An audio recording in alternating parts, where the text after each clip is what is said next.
you know what, God, I think I would rather lead a church where people are abiding in you, intimate with you, and dependent on you, even if it's kind of messy and we don't always get it right. That wasn't just a mess. But, inevitably God uses it. It feels like sometimes, oh my gosh, we're going to go off a cliff when David retires. Who's going to take his place? What is going to happen? And it's like, he keeps saying, it's like, there's no cliff. There's just the next day where you're going to follow me. I can see God's will coming through our church slowly. We're getting it. It's coming. Hey everybody, Chris Macky here. Welcome to VCCLife, a podcast for and by the Vineyard Community Church in St. Louis, Missouri. This podcast is a space for a church in transition. As we navigate change, we believe God is calling us into something new, a fresh way of thinking about faith, community, and what it means to be the church. We're leaning in, listening, and experimenting with what it looks like for Jesus to lead us. Join us as we wrestle, reflect, and step forward together into God's unfolding story. Here's where we pick up our conversation from last episode, where Emily explained how what God is doing in our church is a lot like a toddler trying to tie his shoes. It's like God is accomplishing so much more. He was doing so much more and building things into us on these deep levels and shifting these deep things inside of us while we were struggling on the surface to get from A to B, not even really knowing where B was yet. Mm-hmm. And all of this grinding, he was building these things into us. And so he started to shift. It didn't make it helped. I still struggled and it was still brutal. Yeah. It was still hard. But I started to see some of his plan in the midst of it, which is about when, we started in on the book, Pursuing God's Will Together, and really started shifting. It's like opening our eyes to see this new thing that he was doing under the surface while we were sort of consumed on the surface with, we got to figure out a new leadership structure. July 2025. Yeah, July is coming. Got that tattooed on our arms. It's coming. We don't have a plan. And it's coming. We got to get a plan. We got to get a structure. And we're striving and driving ahead, up on the surface. He was building this whole new way of seeing things under the surface. Nothing was wasted. Now I can look back and I can see nothing was wasted. None of it was. And he used that time for these deep shifts in each one of us that were really hard to put into words. Yes. As it was happening and as people were asking. Because here's the deal, as Americans, we look for output. Even in the American church, we are very output driven. How many people do you have at your church? Is your church growing? How many ministries do you have? Do you have small groups? What's your kids program like? We are output oriented. Mm-hmm. And so that is how we have all grown up in church. And he was doing a new thing. He was showing us a new way under the surface, but he built it in us almost imperceptibly at first until we realized, oh, wait, something has shifted and I can't go back now. I can't go back to the way it was. I couldn't. I could no longer do things the way we had done things. So it's like, the boat moving away from the dock, as these changes started taking place, I realized, oh, I don't want to go back. And it's really bad to say it this way, but I could see how much I didn't involve God in the way I used to do things. It was about systems, and it was about things running smoothly, and it was about implementing things the best way, the smoothest way. And there were definitely godly principles. It's not like God was absent. It's not like I didn't pray.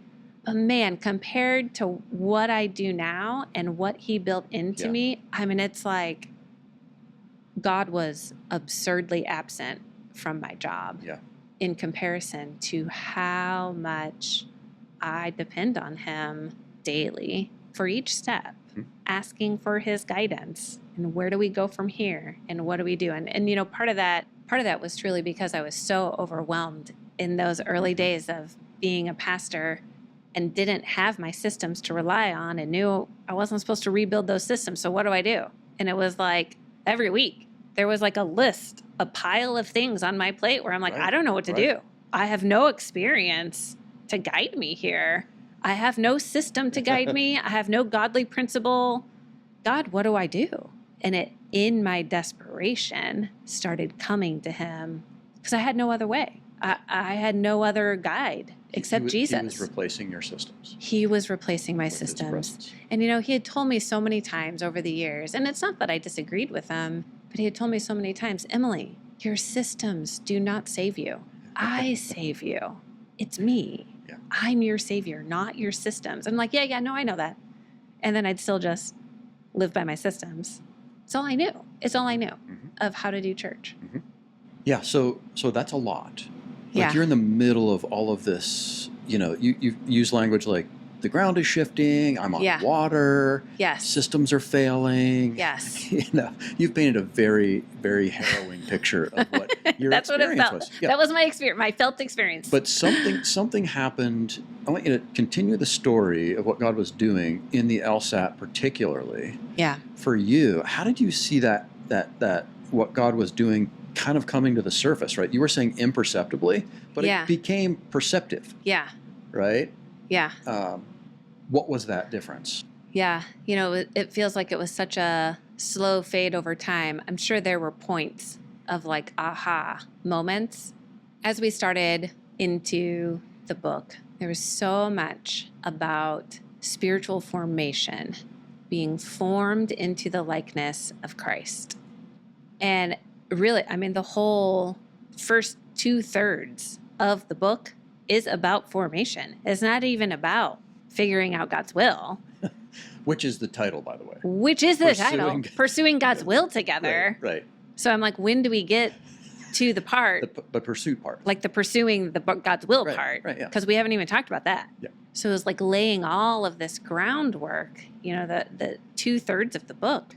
And at first I was like wanting to rush through it. It's like, we got to get to the part where we figure this out. Like we need an output. Again, in this output mentality, we have been tasked as a team to come up with this output. Yeah, we want to seek God for it. That's what led us to this book and trying this new way. And slowly over time, as we really were steeped in these spiritual formation practices of really digging down into our own stuff and really sharing at a gut level of honesty about the movements in our own spirits and our internal, what we were really thinking. We had always operated in this, we go and we pray and we hear from God, and then we come back and we sort of share, okay, here's what I think God said, except then there's well, what if what I hear God said is different from what you heard? God said, I heard A and you heard B. Well, what do we do now? And, we had really spiritual ways of solving that a lot of times, but really it was the person with the most power won. The person with the most power in the room, either influence in the room or everyone just sort of deferred to. And, in a senior pastor model, that was usually David. Sure. So if I heard A and David heard B, well, he's the pastor. So we just are going to go with B. Yeah. And then it sort of leaves me in a spot of well, do I hear from God? I don't know. Right. But you didn't resolve any of that because out of deference to senior pastor and submitting to the leadership that we're in. And all of those are good things. I'm not saying any of that is bad. Right. It wasn't a bad model. It's just this was quite different. This was, we all bring what we are hearing from Jesus in our depths, and we see where the unity is. Because the Spirit always moves us toward unity. The Spirit will never lead us toward division. It's a totally different way of looking at it. But it required each one of us to be really brave in sharing deeply vulnerable things that we were hearing from God. And especially when we were feeling or hearing something or noticing something that was different than everyone else in the room.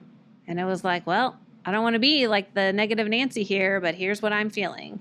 And it gets added in, and it gets added into the mix. And so somewhere along the way of practicing this shift started taking place. Wasn't about the output. It's not that God doesn't care about the output. It's not that God doesn't care about A or B. Sometimes he does.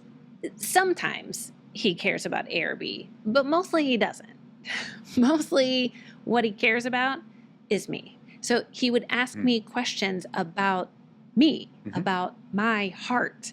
And that was the level that I would then share with the group. It's a completely different way of like coming together and saying, okay, I think B because God told me B. It's like, well, it's not actually what God told me. What God showed me was, oh, you know what? I'm feeling drawn toward B because X, Y, and Z. That's what God showed me, and that's what God pointed out. But that's considerably more vulnerable than, oh, I think it's B. Oh, you think it's A? Okay, well, you're senior pastor, so you get to pick A. So I'll just discard all the things that God just showed me. So it just was this deeply vulnerable space to enter into with each other. And somewhere along the way, it's like God started de-emphasizing output and outcome and increasing the value of formation. Because all the questions he would ask us along the way were about our formation, about pointing out anxiety in us and pointing out places where anxiety was driving us towards something.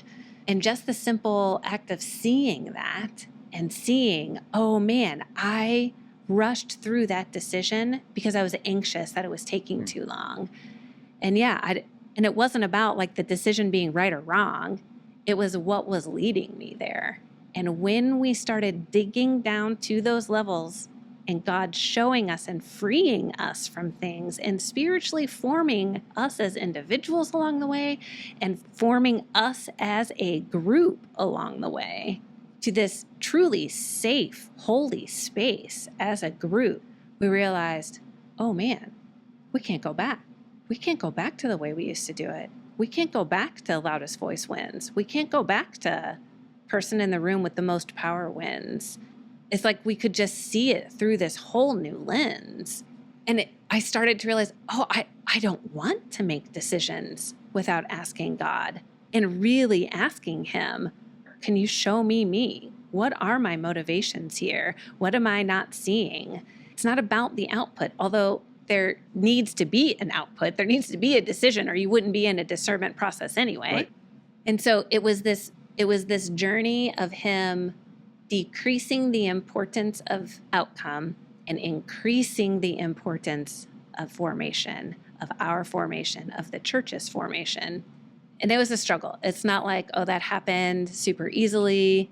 It was grueling to let go of the way that we had always seen it. We are outcome focused as a society. Sure. And in the American church, for sure, certainly in our church, outcome focused. And so for it to not be about the outcome, or especially in any outcome on our timeline, and submitting to God's timeline on things. And he asked me at one point, it's like, Emily, do you want to be a church that nails it every time on outcome, like gets it right every time? Or do you want to be a church filled with people who are abiding in me, intimate with me, and dependent on me? And it was like, I mean, can I have both? Or right, that's what I was like. That would have been my response. Like, could I? Is this an either or? Is this? Can we mash those together? And I found over time, as he would ask me that, he was showing me how very attached I was. Yeah, it was a question for you. It was a question for me. It wasn't like a broad question. It wasn't for humanity like or the American church.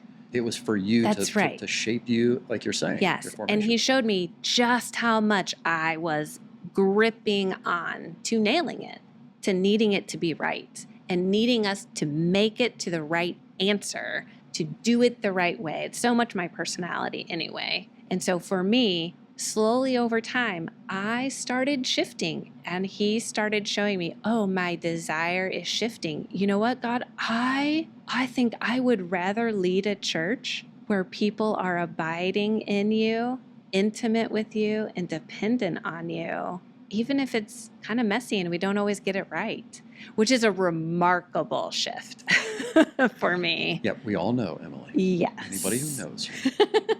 Right. So yeah, that is the shift that started taking place for all of us. And we realized we can't go back. The challenge really was, well, we don't know how to do that. We don't know how to do that broadly. You know what you didn't want. That's right. And you had a taste of what you wanted. But it's like, this is just a small group of people doing this. This is this small, really intimate group of people. We know each other and love each other. And also, it took us 3 years to learn this. Yeah. This is not repeatable. Yeah. How do we scale this up for an entire church? That's right. Great. How do we start weaving this into the church that we have? It was just so overwhelming. But what we realized was already happening. We realized, we're already doing it.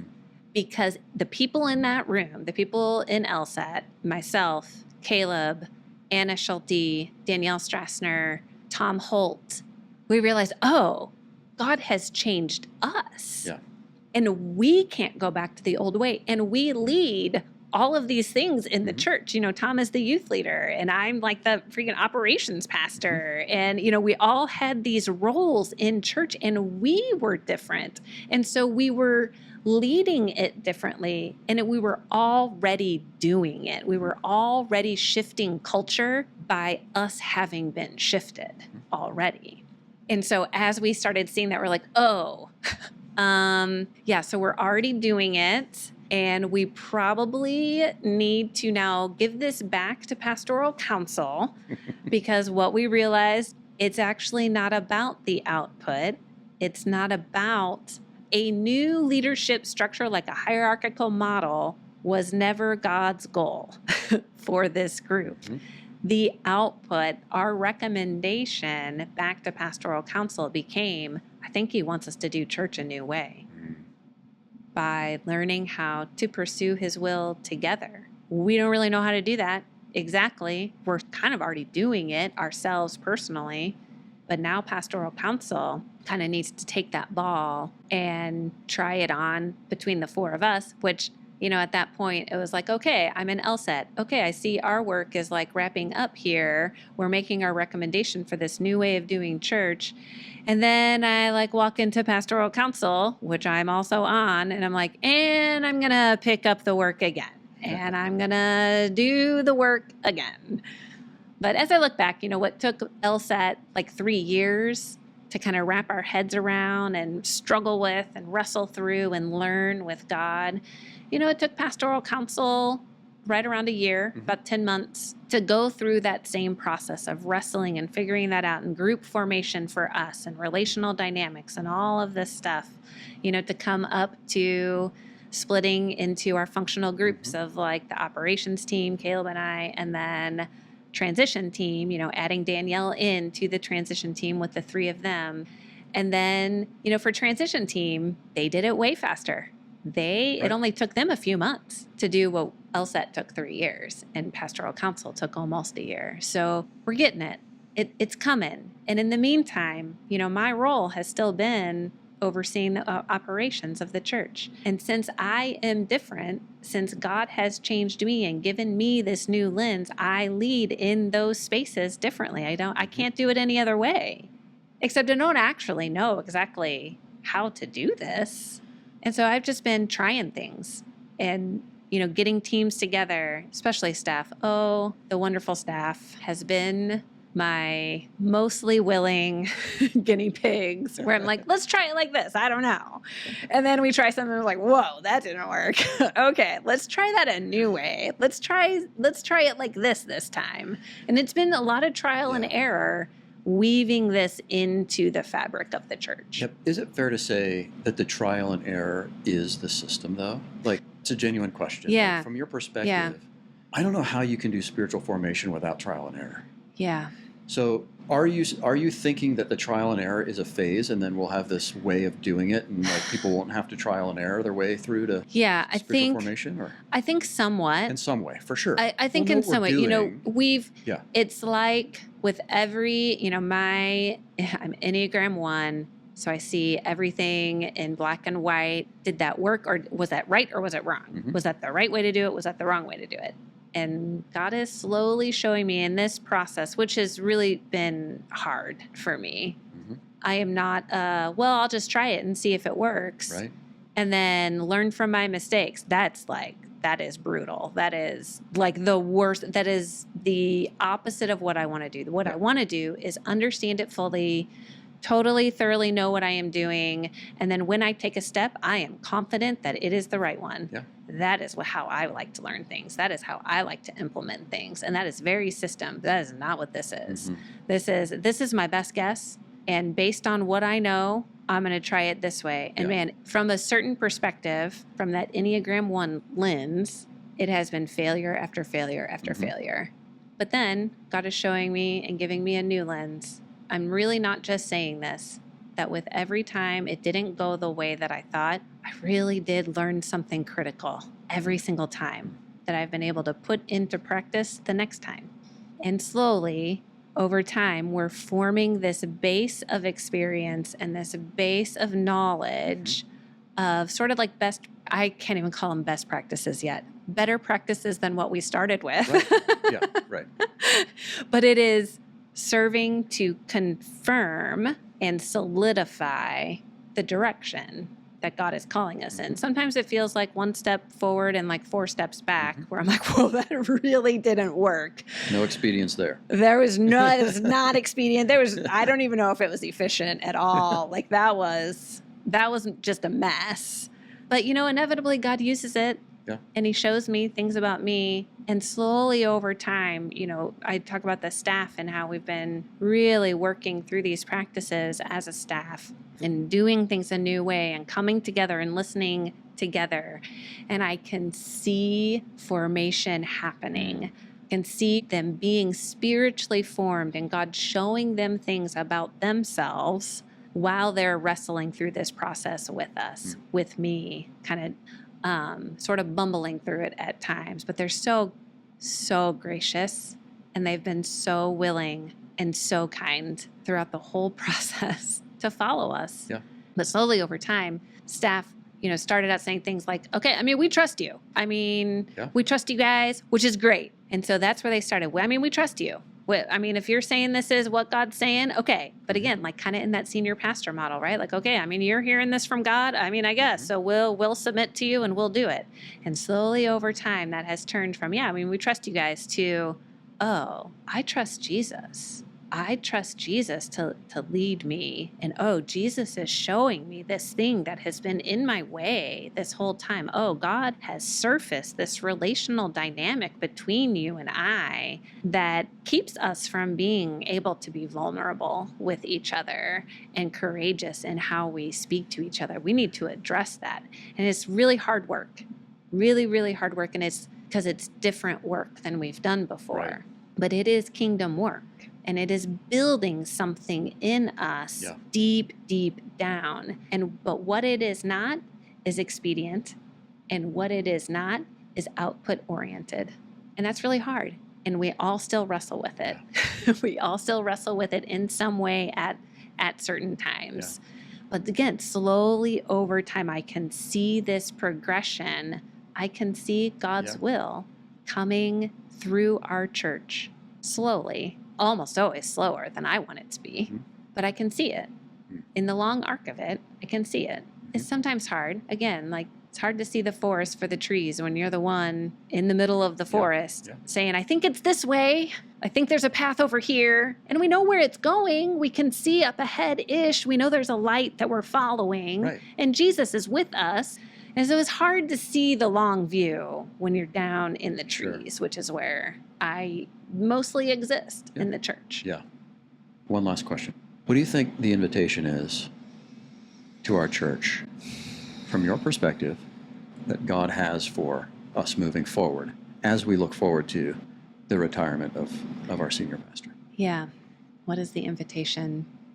I think just as much as you know how to be open to something different, to be open to Jesus being the one to lead you, which is different than living your life by godly principles, which is good, but that is different than the person of Jesus leading you step by step.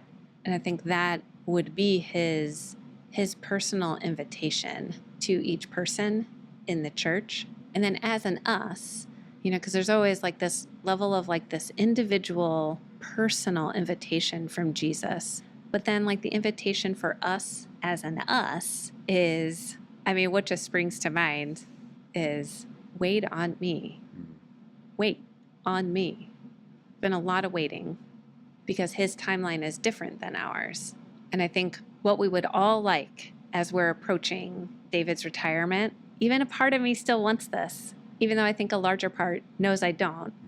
But I think what we would all want is, okay, but what's the plan?